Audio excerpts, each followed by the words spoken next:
কক্সবাজারের উখিয়ায় রোহিঙ্গা ক্যাম্পে ফের পাহাড় ধস, ৮ শিশুর মৃত্যু। চট্টগ্রামে প্রাণ গেল দুজনের। ভারী বৃষ্টিতে ৪ বিভাগে বন্যার শঙ্কা।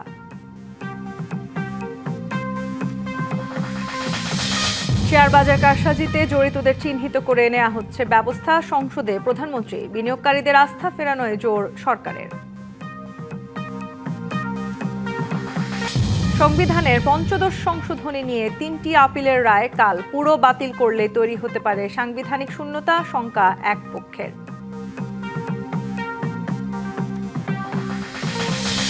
ইরানের সঙ্গে যুদ্ধবিরতি শেষ, রাতভর পাল্টাপাল্টি হামলার পর ঘোষণা ট্রাম্পের। নিরাপত্তা রক্ষায় যে কোনো পদক্ষেপ নিতে প্রস্তুত তেহরান।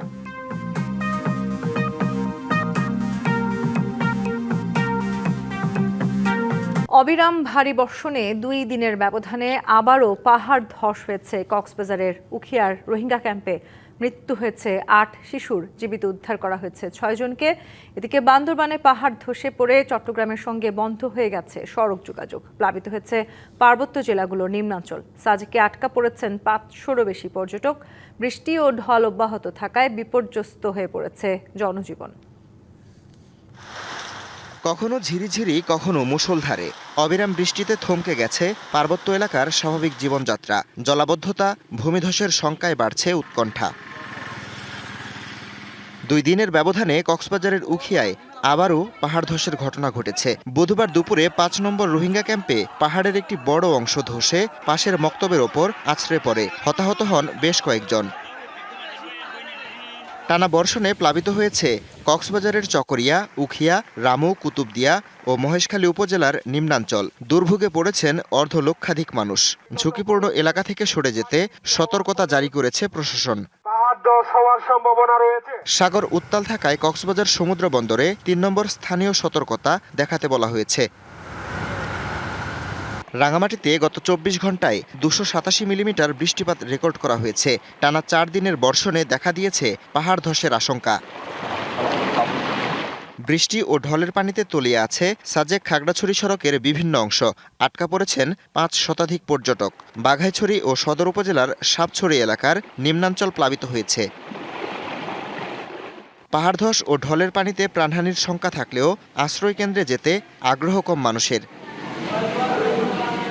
খাগড়াছড়িতে বৃষ্টি অব্যাহত থাকায় বাড়ছে পাহাড় ধসের আশঙ্কা। লংগদু সড়কের বড় মেরুং এলাকা তলিয়ে যাওয়ায় বন্ধ রয়েছে যান চলাচল। জলাবদ্ধতায় সীমাহীন দুর্ভোগে নিম্নাঞ্চলের মানুষ। আশ্রয়কেন্দ্র ও নিরাপদ স্থানে আশ্রয় নিয়েছেন অর্ধশতাধিক পরিবার। টানা ভারী বর্ষণে বান্দরবানে ফুঁসে উঠেছে ছড়া ও নদীগুলো। সাঙ্গু, মাতামুহুরী ও বাকখালী নদীর পানি বিপদসীমার ওপর দিয়ে বইছে।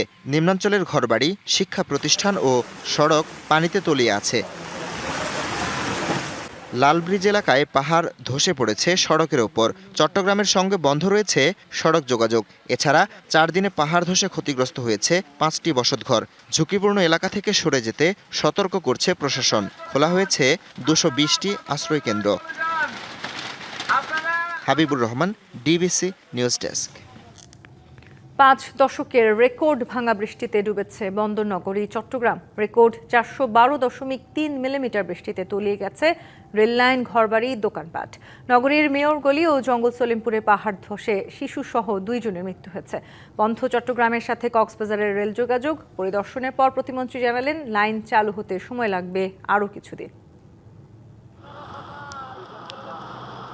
গত ৩ দিন ধরে এমন বৃষ্টিতে থমকে আছে চট্টগ্রামের জনজীবন। সড়কে ধস, জলাবদ্ধতা সহ নানা ভোগান্তিতে নগরবাসী। ৫০ বছরের ইতিহাস ভেঙে রেকর্ড ৪১২.৩ মিলিমিটার বৃষ্টিতে সৃষ্ট জলাবদ্ধতায় থই থই করছে বন্দরনগরীর অধিকাংশ নিচু এলাকা। তীব্র ভোগান্তিতে পড়েছেন অফিসগামী চাকরিজীবী, শিক্ষার্থী ও খেটে খাওয়া সাধারণ মানুষ। যতই রাস্তা উঁচু করবে করুক, ওগুলো যদি ড্রেসিং না করায় তাহলে কোনোদিন আমার মনে হয় এটা কি জলাবদ্ধতাটা শেষ হবে না। জলাবদ্ধ জায়গা পরিদর্শন করে মেয়র জানান, রেকর্ড ভাঙা বৃষ্টি জলজটের কারণ। জলাবদ্ধতা নিরসনে দরকার সমন্বিত প্রচেষ্টা। পানির মধ্যে কোনো কারণ ছাড়া কেউ যাতে বের না হয়, কারণ এখানে বের হলে বিভিন্ন ধরনের বিদ্যুৎ স্পৃষ্ট হয়ে বিভিন্ন আপনার দুর্ঘটনা করতে পারে। আর পাহাড়ে যারা আছে তাদেরকে আমরা একটা শেল্টার প্লেস আনতে চেষ্টা করছি। চট্টগ্রাম কক্সবাজার রুটে বিভিন্ন অংশে রেল লাইন পানিতে ডুবে থাকায় এই রুটে বন্ধ রয়েছে ট্রেন চলাচল। ভোগান্তিতে পড়েন যাত্রীরা। স্টেশনে বসে আছি, আমরা যেতে পারবো কিনা তা জানা নাই। জার্নি করার পরেও যদি আমরা ঘুরতে না পারি, কক্সবাজার যদি যাইতে না পারি, এটা তো খুবই দুঃখজনক। রেল লাইন পুরোপুরি চালু হতে সময় লাগবে আরও কিছুদিন, জানান প্রতিমন্ত্রী। বিরূপ আবহাওয়ার কারণে রেল লাইনের উপর যে পরিমাণ পানি জমেছে, রেল যোগাযোগ রাখলে এখানে বড় কোনো অ্যাক্সিডেন্ট হওয়ার সম্ভাবনা, দুর্ঘটনা হওয়ার সম্ভাবনা থাকে। আমরা এই লাইনটাকে আরো 5 ফিট উঁচা করব। বৈরী আবহাওয়ায় চট্টগ্রামের শিক্ষা বোর্ডের এইচএসসি ও সমমানের পরীক্ষা স্থগিত করা হয়েছে। পাহাড়ে বসবাসকারীদের সরিয়ে নেওয়ার পাশাপাশি প্রস্তুত করা হয়েছে আশ্রয় কেন্দ্র। আমার পুরো মহানগর এরিয়াতে 26টি পাহাড় আছে যেগুলো ধসের মতো এবং মানুষের ঝুঁকিপূর্ণ অবস্থায় আছে। সেখানে প্রায় 6500 পরিবার আছে। আমরা প্রত্যেকটা জায়গায় মাইকিং করেছি, আমরা মসজিদগুলোতে বলেছি এবং তাদেরকে সতর্ক করেছি। দুপুরে নগরীর মেয়রগলি এলাকায় পাহাড় ধসে সামিয়া নামে 11 বছর বয়সী এক শিশুর মৃত্যু হয়েছে। জঙ্গল সলিমপুরে পাহাড় ধসে মারা গেছে আরও এক শিশু। ভারী বৃষ্টিতে ব্যাহত হচ্ছে চট্টগ্রাম বন্দরের বহিনোঙ্গরে পণ্য খালাস। সাগর উত্তাল থাকায় বন্দরের বহিনোঙ্গরে 43টি জাহাজের পণ্য খালাস কার্যক্রম স্থগিত রয়েছে। রেকর্ড ভাঙা বৃষ্টিতে এভাবেই তলিয়ে গেছে চট্টগ্রাম কক্সবাজার রেল লাইনের 4 থেকে 5 কিলোমিটার অংশ। পরিদর্শনের পর মন্ত্রী জানালেন, এই রেল লাইন পুরোপুরি স্বাভাবিক হতে সময় লাগবে আরও বেশ কিছুদিন। উন্নত করা হবে রেল লাইনের বেশ কিছু অংশ। Mujibul Haque, DBC news, Chittagong. দেশের 4 বিভাগের কয়েকটি নদীর পানি আগামী 3 দিনে বাড়তে পারে। এতে আকস্মিক বন্যার পূর্বাভাস দিয়েছে বন্যা পূর্বাভাস ও সতর্কীকরণ কেন্দ্র। বঙ্গোপসাগরে নিম্নচাপের প্রভাবে কয়েকদিন ধরেই দেশের বিভিন্ন স্থানে বৃষ্টি হচ্ছে। এর প্রভাবে চট্টগ্রাম, সিলেট, ময়মনসিংহ ও রংপুর বিভাগের কয়েকটি নদীর পানি বেড়ে গেছে। বৃষ্টিতে কিছু নদীর পানি আরও বেড়ে যেতে পারে। তিস্তা নদী আগামী 24 থেকে 48 ঘন্টার মধ্যে বিপদসীমা অতিক্রম করতে পারে। একই সঙ্গে সুরমা, কুশিয়ারা, গোমতী, মুহুরী, ফেনী, সাঙ্গু, মাতামুহুরী, দুধকুমার, ধরলা সহ কয়েকটি নদীর পানি দ্রুত বাড়ার আশঙ্কা আছে। বিগত সরকারের আমলে শেয়ার বাজার কারসাজির সঙ্গে জড়িতদের বিরুদ্ধে আইন অনুযায়ী ব্যবস্থা নেওয়া হচ্ছে বলে সংসদে জানিয়েছেন প্রধানমন্ত্রী তারেক রহমান। পুঁজিবাজারে স্থিতিশীলতা ফিরিয়ে আনা সহ বিনিয়োগকারীদের আস্থা পুনরুদ্ধারে সরকার কাজ করছে বলেও জানান তিনি। এছাড়া কৃষি, শিক্ষা সহ বিভিন্ন খাতে সরকারের পদক্ষেপ ও পরিকল্পনা তুলে ধরেন প্রধানমন্ত্রী। বুধবার বিকেলে স্পিকার অবসরপ্রাপ্ত মেজর হাফিজউদ্দিন আহমেদের সভাপতিত্বে সংসদের বৈঠকে নির্ধারিত প্রশ্ন উত্তর পর্বে অংশ নেন প্রধানমন্ত্রী তারেক রহমান। বর্তমান সরকার যে সকল এ সময় এক প্রশ্নের জবাবে শেয়ার বাজার কেলেঙ্কারির সাথে জড়িতদের বিরুদ্ধে ব্যবস্থা নেওয়ার কথা জানান তিনি। পাশাপাশি পুঁজিবাজারে বিনিয়োগকারীদের আস্থা ফিরিয়ে আনতে সরকারের পদক্ষেপ তুলে ধরেন। ধারাবাহিকভাবে শেয়ার মার্কেটের পতন ঘটিয়ে হাজার হাজার বিনিয়োগকারীদের নিঃস্ব করার জন্য যারা দায়ী তাদের চিহ্নিত করা সহ তাদের বিরুদ্ধে আইনানুগ ব্যবস্থা গ্রহণে বর্তমান সরকার পরিকল্পনা গ্রহণ করেছে। মাননীয় স্পিকার, ইতিমধ্যে শেয়ার মার্কেট কারসাজি, অনিয়ম ও দুর্নীতিগ্রস্ত ব্যক্তি এবং প্রতিষ্ঠানের বিরুদ্ধে Bangladesh securities and exchange commission কর্তৃক শাস্তিমূলক ব্যবস্থা হিসাবে 1497 কোটি টাকা অর্থদণ্ড আরোপ করা হয়েছে। আরেক প্রশ্নের জবাবে গবেষণা ও আধুনিক প্রযুক্তি ব্যবহারের মাধ্যমে কৃষিকে লাভজনক ও টেকসই খাতে রূপান্তরে বিভিন্ন উদ্যোগ নেওয়া হয়েছে বলে জানান সরকার প্রধান। কৃষকের ডিজিটাল ডাটাবেজ এবং সরকারি সেবা কৃষকের নিকট সরাসরি পৌঁছে দেবার জন্য কৃষক কার্ড বিতরণ কার্যক্রম শুরু করতে যাচ্ছে ইনশাল্লাহ সরকার। এই কর্মসূচির মাধ্যমে আগামী 5 বছর সারা দেশে ইনশাল্লাহ সরকার 2,75,00,000 কৃষককে ডিজিটাল প্ল্যাটফর্মের ভিতরে নিয়ে আসবে, যেটি কিনা কৃষক কার্ড। প্রাথমিক শিক্ষার্থীদের স্কুল ড্রেস ও ব্যাগ দেওয়ার সিদ্ধান্ত এবং শিক্ষা খাতকে এগিয়ে নিতে নানা পরিকল্পনা তুলে ধরেন প্রধানমন্ত্রী। আমরা ক্লাস 1 থেকে ক্লাস 5 পর্যন্ত প্রাইমারি স্কুলের বাচ্চাদেরকে স্কুল ড্রেস প্রদানের পরিকল্পনা গ্রহণ করেছি। একই সাথে আমরা তাদেরকে স্কুল ব্যাগও দিব। সমগ্র বাংলাদেশের সরকারি প্রায় 65,000 প্রাথমিক বিদ্যালয় আছে। ক্লাস 1 থেকে 5 পর্যন্ত 1,20,00,000 বাচ্চাকেই আমরা এইটার ভেতরে, এই পরিকল্পনার ভিতরে নিয়ে আসবো পর্যায়ক্রমে। শিক্ষকদের মান উন্নয়ন, বন্ধ কলকারখানা চালু, নারীর ক্ষমতায়ন সহ বিভিন্ন খাতে সরকারের পদক্ষেপের কথা উঠে আসে প্রশ্নোত্তরে। মাধ্যমে সরাসরি তালিকাভুক্তকরণে। Abu Khalid, DBC news, Dhaka. বিদ্যুতের দাম কমিয়ে আনা ও সহজলভ্য করার চেষ্টা চলছে বলে জানিয়েছেন বিদ্যুৎ, জ্বালানি ও খনিজ সম্পদ মন্ত্রী ইকবাল হাসান মাহমুদ। বুধবার সংসদে প্রশ্নোত্তর পর্বে এই কথা জানান তিনি। আমরা চেষ্টা করব যাতে বিদ্যুতের দাম কমিয়ে নিয়ে আসা যায় এবং সহজ মূল্যে বিদ্যুৎ দেওয়া যায়। ইরান ইসরায়েলি যুদ্ধের ফলে জ্বালানির মূল্য বৃদ্ধি পেয়ে গেছে। আমাদেরকে মাঝে মাঝে এই ভর্তুকি কমানোর জন্য বিদ্যুতের দামের সাথে সম্মিলন করতে হয়, সেই জন্য বিদ্যুতের দাম বাড়ে। সংবিধানের ৫ম সংশোধনী নিয়ে হাইকোর্টের রায়ের বিরুদ্ধে শুনানি শেষ হয়েছে। কাল ৩টি আপিলের রায় ঘোষণা করবে প্রধান বিচারপতি জুবায়ের রহমান নেতৃত্বাধীন আপিল বিভাগ। আপিলকারীর একটি পক্ষ পুরো সংশোধনী বাতিল চাইলেও অন্য পক্ষ বলছে পুরো বাতিল করলে তৈরি হতে পারে সাংবিধানিক শূন্যতা। ৫ম সংশোধনী পুরোপুরি নাকি আংশিক বাতিল করে সংসদের উপর ছেড়ে দেওয়া হবে, সেই ফয়সালা হবে এই রায়। পঞ্চদশ সংশোধনীর মাধ্যমে ২০১১ সালে তত্ত্বাবধায়ক সরকার ব্যবস্থা বিলোপ সহ সংবিধানের ৫৪টি বিধানে পরিবর্তন আনে তৎকালীন আওয়ামী লীগ সরকার। তবে ২৪-এর অভ্যুত্থানের পর ওই সংশোধনীর বৈধতা চ্যালেঞ্জ করে রিট করা হয়। পরে আপিল বিভাগের রায়ে তত্ত্বাবধায়ক সরকার ব্যবস্থা, হাইকোর্টের রায়ে গণভোটের বিধান ফিরলেও পঞ্চদশ সংশোধনী সম্পূর্ণ বাতিল না করে অন্য বিধানগুলো সংসদের ওপর ছেড়ে দেওয়া হয়। হাইকোর্টের এই রায় নিয়ে ফের আইনি লড়াই হয় আপিল বিভাগে। করার পরে যেটা দাঁড়িয়েছে যে সুপ্রিম জুডিশিয়াল কাউন্সিল সহ ৩টি ধারার সুরক্ষা চেয়ে বাকি পুরো সংশোধনী বাতিল চান আপিলকারী বদিউল আলম মজুমদারের আইনজীবী। আর পুরো সংশোধনী বাতিল করলে সাংবিধানিক শূন্যতার শঙ্কা জামায়াতের আইনজীবীর। এই পঞ্চদশ সংশোধনী পুরোটা বাতিল করবেন না, এটি আমাদের প্রত্যাশা। পুরোটা বাতিল করলে বেশ কিছু ভ্যাকুয়াম বা শূন্যতা দেখা দিবে। এই শূন্যতা সাংবিধানিক শূন্যতার জন্ম দিবে এবং এতে বাংলাদেশ নামক রাষ্ট্রটি সাংবিধানিক দৃষ্টিকোণ থেকে নানান জটিলতার মধ্যে পড়তে পারে। সংবিধানের সাথে এক ধরনের প্রতারণা হয়েছে। দেশে একটা কর্তৃত্ববাদী ব্যবস্থা চালু করার জন্য এটা করা হয়েছে এবং আরও যে সমস্ত সুরক্ষা আছে একটা সংশোধনী পাশ করার, সেগুলো এখানে অনুসরণ করা হয়নি। সংসদে কোনো বিতর্ক হয়নি। সংসদীয় কমিটির মতামত একজনের ইচ্ছায় উপেক্ষা করা হয়েছে। অ্যাটর্নি জেনারেল বলছেন আপিল বিভাগ প্রয়োজন মনে করলে কিছু বিষয়ে সংশোধন করে বাকিগুলো সংসদের ওপর ছেড়ে দিতে পারে। আমাদের সাংবিধানিক মৌলিক কাঠামোর পরিপন্থী যদি কোনো সাংবিধানিক সংশোধনী হয়, তাহলে সেটা যে হাইকোর্ট ইতিপূর্বে ৮ম সংশোধনীর মামলা থেকে শুরু করে বেশ কয়েকটি মামলায় যে সিদ্ধান্ত দিয়েছেন, সেটা তো অবশ্যই সেটা আদালত দেখবেন।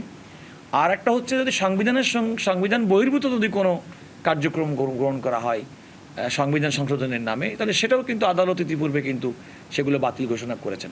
বুধবার টানা ৩ কার্যদিবস আপিল শুনানির পর বৃহস্পতিবার রায় ঘোষণার দিন ধার্য করে আপিল বিভাগ। নাজমুল হুদা, ডিবিসি নিউজ, ঢাকা। ভবিষ্যতে আরও নিরপেক্ষ, অন্তর্ভুক্তিমূলক ও অংশগ্রহণমূলক নির্বাচন আয়োজনের লক্ষ্যে কাজ করছে নির্বাচন কমিশন। একথা জানিয়েছেন নির্বাচন কমিশনার আবুল ফজল মোহাম্মদ সানাউল্লাহ। সকালে রাজধানীর একটি হোটেলে নির্বাচন পর্যবেক্ষণ, সংস্কার ও নির্বাচন ব্যবস্থা নিয়ে অংশীজনদের সঙ্গে সংলাপে এই কথা জানান তিনি। বলেন, বিভিন্ন পর্যবেক্ষক সংস্থার মূল্যায়ন ও সুপারিশ গুরুত্বের সঙ্গে নেওয়া হচ্ছে। জাতীয় ও স্থানীয় সরকার নির্বাচন ভিন্ন আইনি কাঠামোর আওতায় অনুষ্ঠিত হয় উল্লেখ করে তিনি জানান, সংশ্লিষ্ট আইনগুলো পর্যালোচনা ও সংস্কারের কাজ চলছে। নির্বাচন পরবর্তী মূল্যায়নও সম্পন্ন করেছে কমিশন এবং সব অংশীজনকে সঙ্গে নিয়ে এগিয়ে যেতে চান তারা। সংলাপে ইউরোপীয় ইউনিয়নের রাষ্ট্রদূত মাইকেল মিলার বলেন, বাংলাদেশের নির্বাচন ব্যবস্থার উন্নয়নে সম্পৃক্ত থাকতে চান তারা। বিশেষ করে নারী, সংখ্যালঘু ও পিছিয়ে পড়া জনগোষ্ঠীর অংশগ্রহণ বাড়াতে নির্বাচন কমিশনের সঙ্গে যৌথভাবে কাজ করার আগ্রহ প্রকাশ করেন তিনি।